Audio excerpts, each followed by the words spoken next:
actually remember the first time I drank and I got completely wasted, and I remember loving it. I even got sick as a dog, but it was like for the first time, like I just felt like,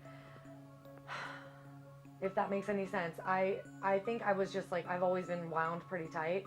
So when I drank for the first time, it was like all those insecurities and inhibitions just went right to the wayside, and I felt free. And it was like that for a little while. And what started out as feeling like freedom eventually was complete and total bondage.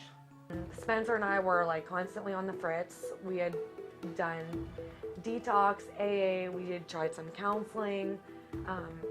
I had spent some time in a program when I was 20. I basically tried everything, and I was just like, okay, I'm looking at this little girl. Our daughter was 1.5, and I wanted to stop, but I couldn't. I grew up with craziness, so I think I could have even lived with that. But it was just how I felt inside. Like I just felt like total impending doom.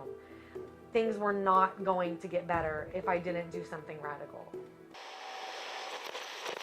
So I started to smoke weed and to drink when I was 13, and during the course of my teenage years I started to experiment with LSD and cocaine and all of the other drugs. And then of course when my lungs collapsed when I was 17 is when I first started on the prescription painkillers and the opiates.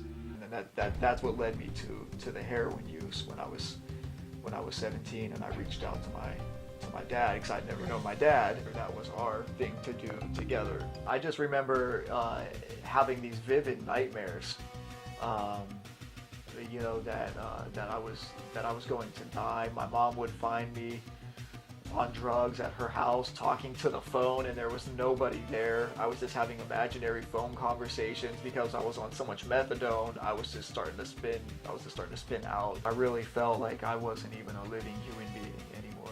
I just felt like I was this monster that needed the drugs. They were like drugs to me were like fuel to a vehicle. I needed them just to survive.